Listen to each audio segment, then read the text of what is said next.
And this is Buddha's birthday, Sesshin, on Sonoma Mountain. It's our 50th celebration. And for myself, I'm very excited about this celebration. It's after, for me, 60 years. I've been realizing the importance. It's just not a, you know, happy birthday, Buddha. It's your birth, believe it or not. It's your, uh, it's relieving yourself of the suffering in the world. Isn't that great? That message was 2,588 years ago, but no one pays attention. I mean, what he did as a person, he was the greatest human being that offered something to humanity. Look where we are right now. Anyway, um, I think maybe it was after Bodhidharma's uh, birthday, October the 5th, that someone sent me a scroll of Bodhidharma, and that's Bodhidharma back there. And the legend says that he was a princess and also an adept ever since he was 4 years old, and he stayed with his teacher Prajnatar for 60 years. And Prajnatar asked him to go to China, and the late Bunju Sanim sent me a scroll, and it had eyelids. Bodhidharma has eyelids. So it's a rare scroll because the legend was that he cut off his eyelids so he wouldn't sleep. So isn't that something we have in our living room? Bodhidharma as a person, not as a legend. And the hard should be when that he brought the Dharma from India, Sri Lanka to China. And China was pretty ignorant at that time. They didn't know how to receive him. So he finally went north.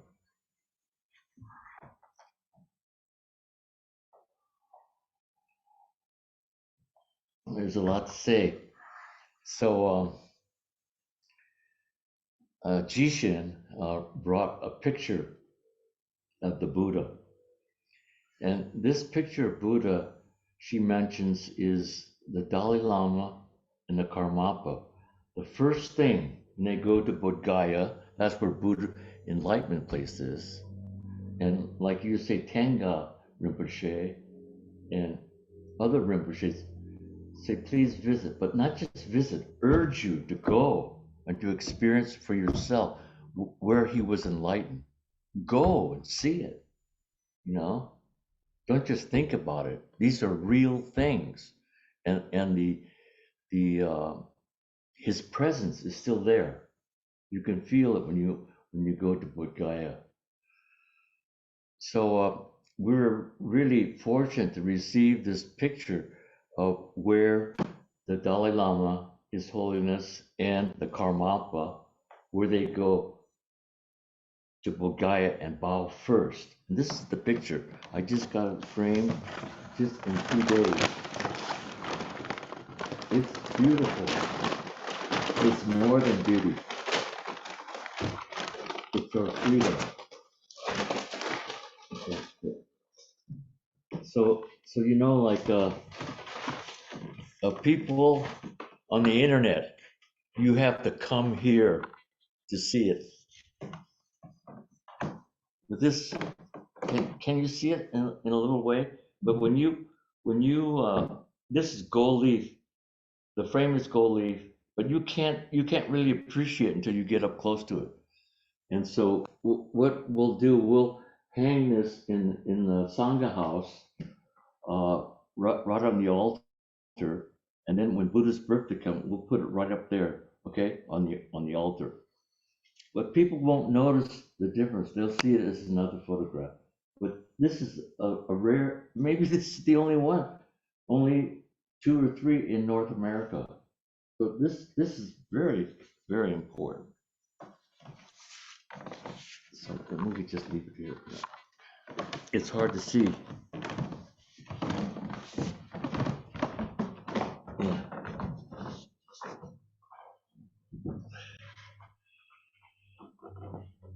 So, like Bodhidharma, who came, uh, who came from the West, and Buddha, who was born in India, they're here. They're not over there. They're here. We have to remember that. We're not talking about history. We're talking about each one of our presents. This is the birthday, not about him. It's about you and me. This is how intimate it is. This is what I realize.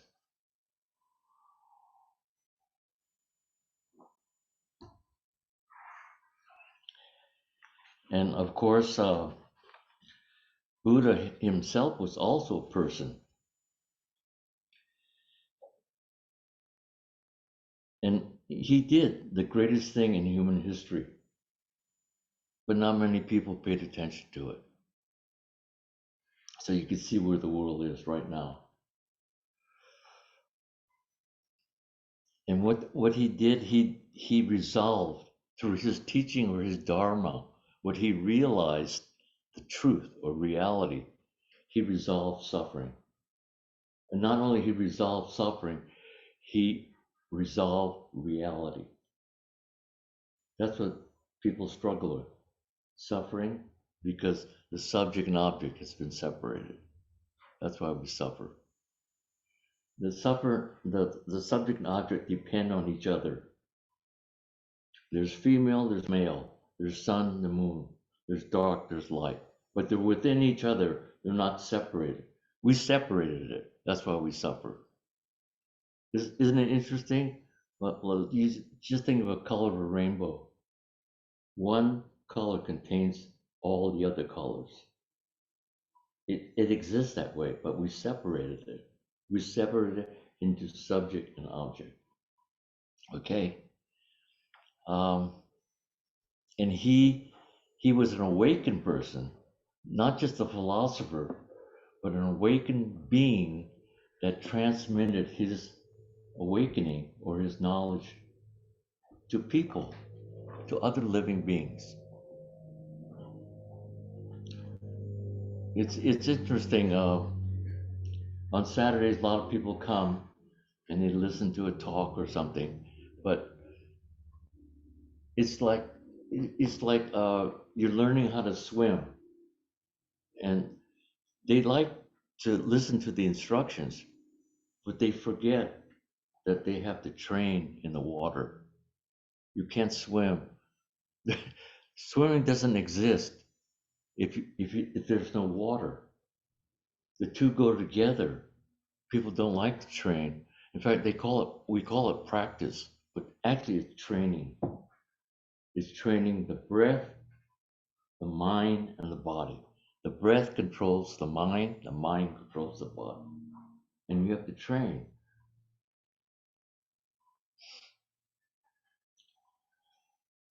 So right now, we could say the world is filled with distraction.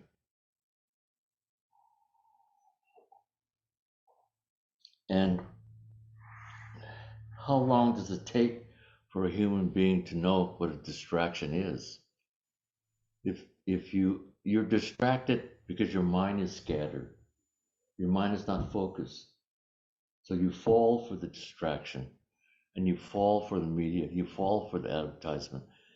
You must have this, and after you get that, you must have another one. It's the same game all the time, and we're never completely satisfied.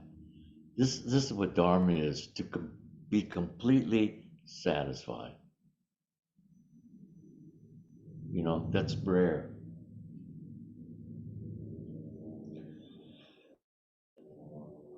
And so the distractions, it just basically fortifies the scattered mind.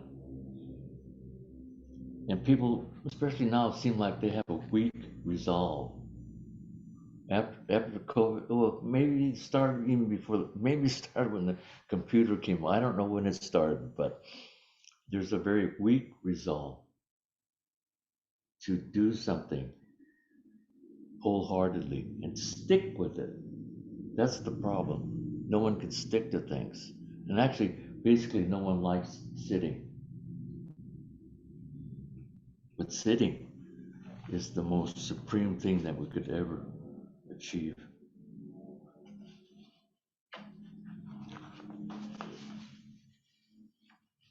So, this article I read, it's called, it's very interesting.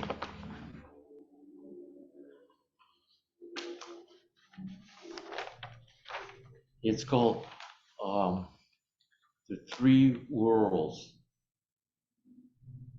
Let's see, Three World. Sangai Yu Shin. Three Worlds, Mind Only. And Mind Only uh, emphasizes there's no outside world.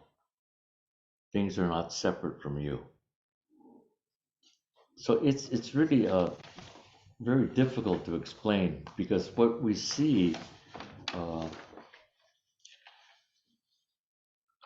what we see is not the real world.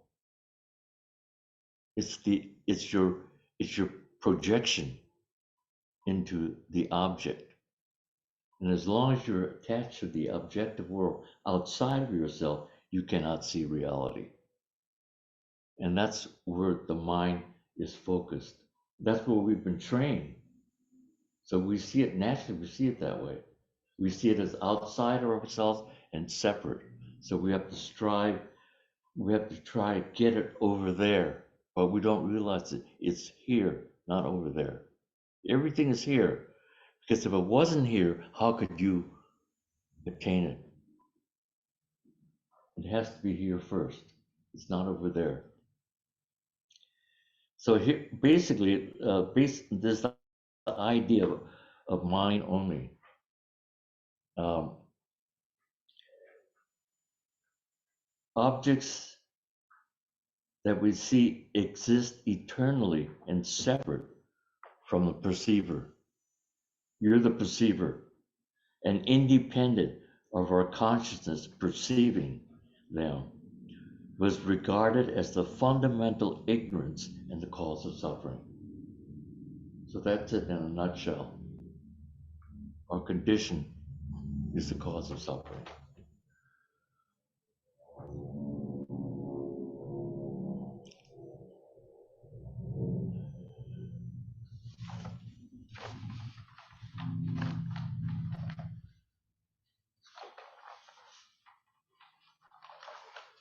So Sangai Yu Shin, again, the three worlds and mind only.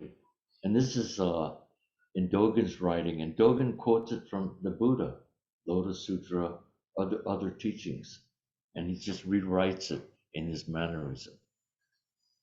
The three worlds, I was always ask myself, what are the three worlds?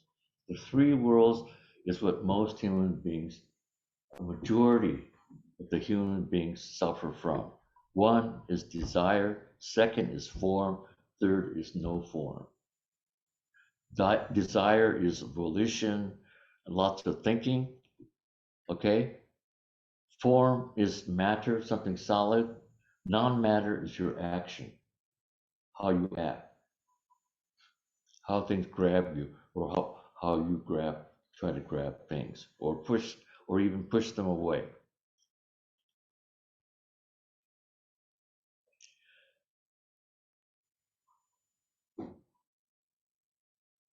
The whole world is produced by our mind, our projection.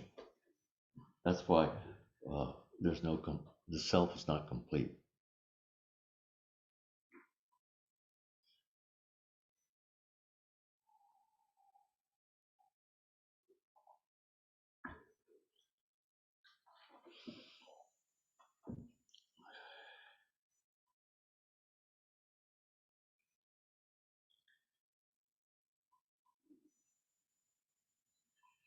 The great master, yeah, I like it when they write like that because he was a great master. He said, the triple world is mine only. There is nothing else outside of the mind. The mind, Buddha, and living beings are there. Are the three are without distinction. They're all equal. The mind, or your mind, Buddha, and living beings, all living beings, the three are without distinction. And you know, this was Buddha's, this one saying was Buddha's whole effort in his entire life. This one sentence. That's all he wanted to depart or impart or transmit. That was his whole wisdom. I'll read it again.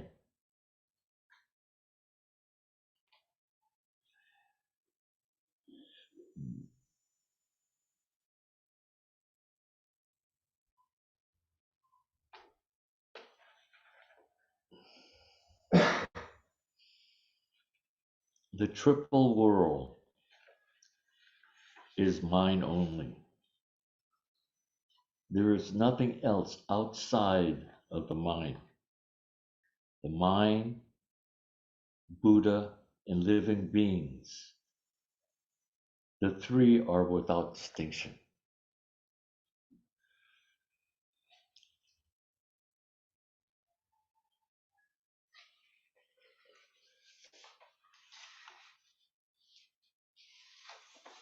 So, I mean, when we're sitting here, well, wherever you are, listen to this sentence.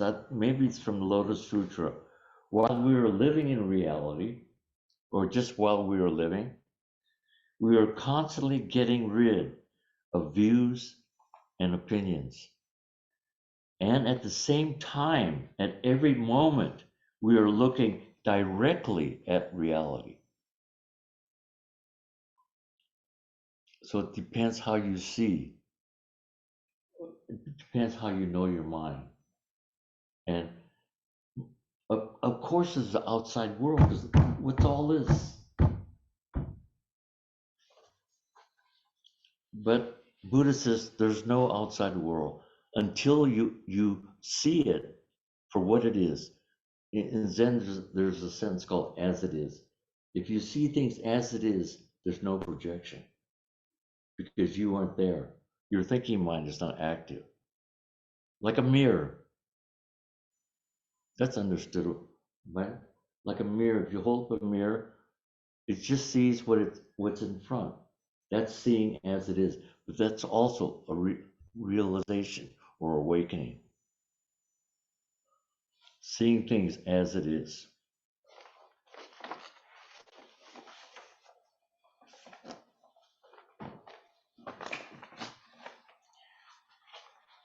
So while we are living in reality, just living, we are constantly getting rid of views and opinions.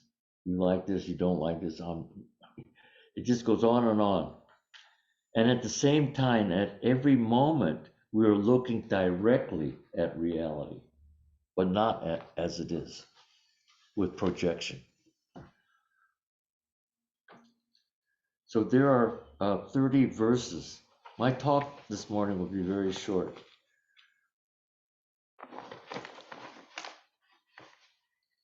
There are 30 verses from Vasubandhu. He was the 21st ancestor in our lineage from Buddha. And he was one of the greatest authors and practitioners of the Buddha Dharma. And he wrote 30 verses. I've read this many times. And how you understand it is through your sitting. That's the only way you could understand it. Verse 26. As long as consciousness does not dwell within the nature of mere manifestation. Mere manifestation means what you usually see, not as it is, with your projection. Mere manifestation. Okay, as long as consciousness does not dwell within the nature of mere manifestation, the residuals of dual grasping cannot come to an end. Dual grasping is you're trying out there. It's out there. The dual grasping, subject and object, cannot come to an end. Okay? That's 26. 27 verse. Although there may be the perception, all this is mere manifestation. Your perception of what you see, because this still involves an object of perception in front of it. It does not yet really dwell in mere that meaning as it is. 28. But when the mind no longer grasps an object of consciousness, it will stop at mere consciousness. That's why they call it consciousness only, mind only.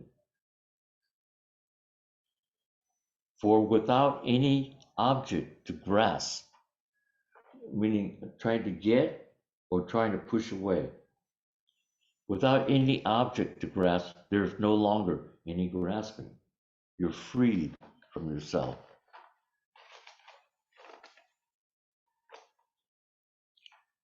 29. It is without discrimination and without attainment.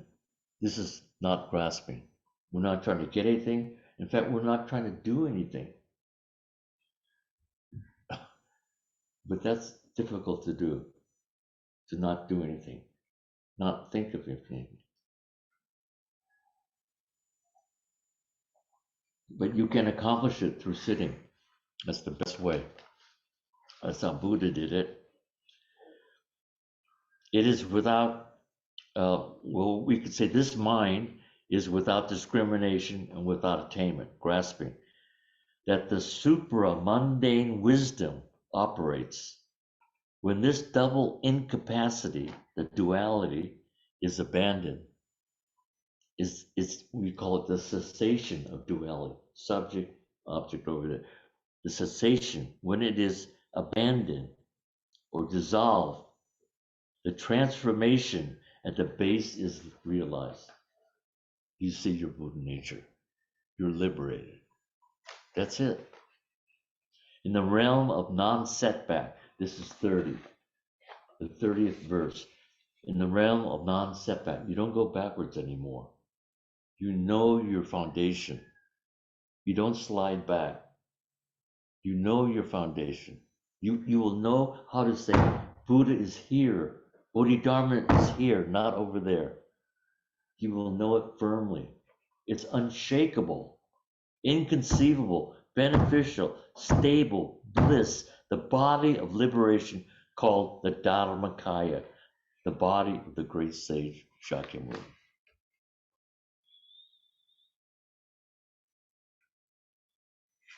So, how to do it? You do it by sitting. And that is the best way and the most arduous way. In fact, living a life without sitting is even more arduous.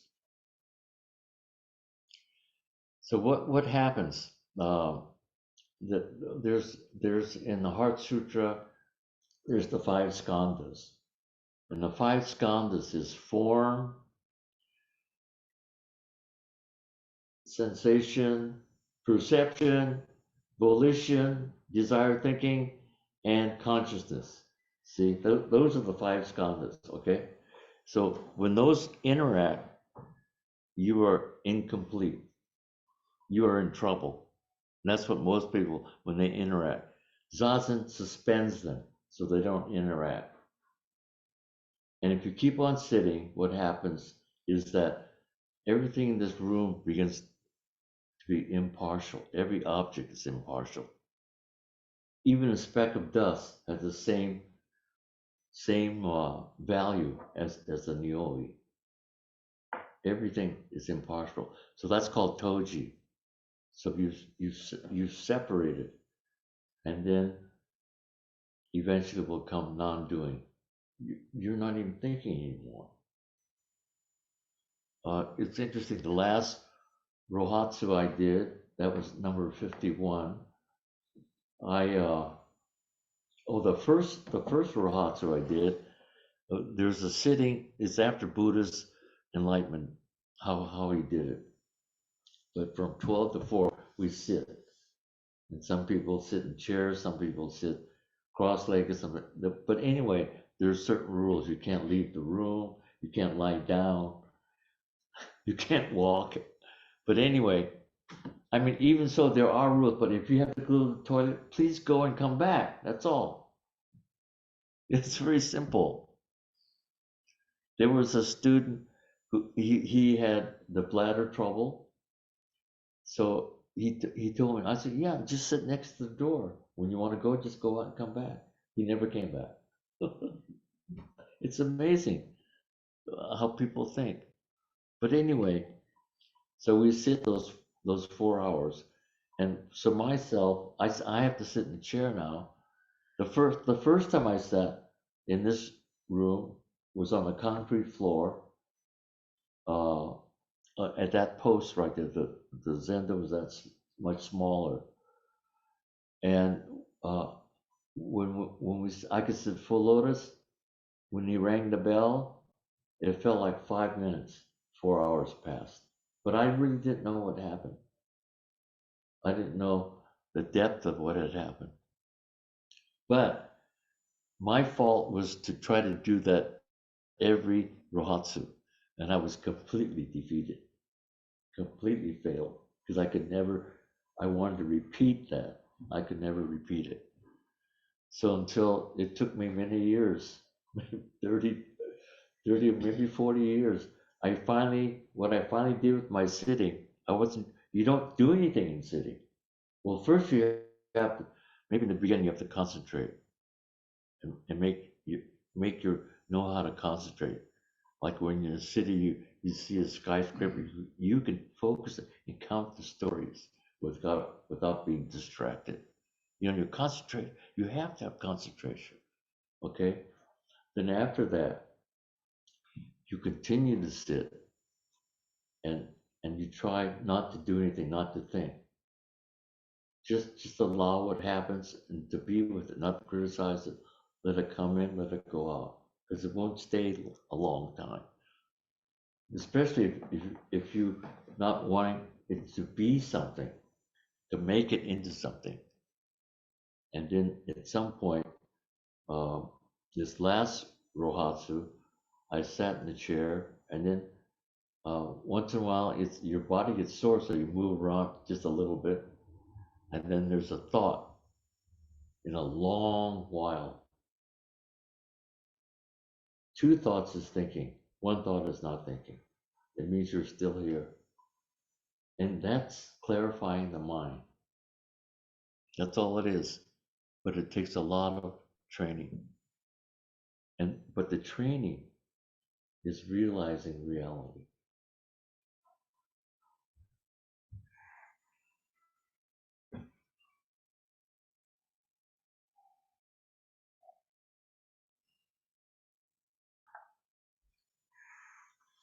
So basically, that's the meaning of Buddha's birthday, which we celebrate Sunday. Okay? Any questions? No questions? Okay, we could have Doksan, 4 Doksans at the 7:30 sitting. I don't know the names. Jason? Are you Jason? Jason? Alfred. Alfred. Alfred? Brian. And Jishin. Okay? Okay. Thank you.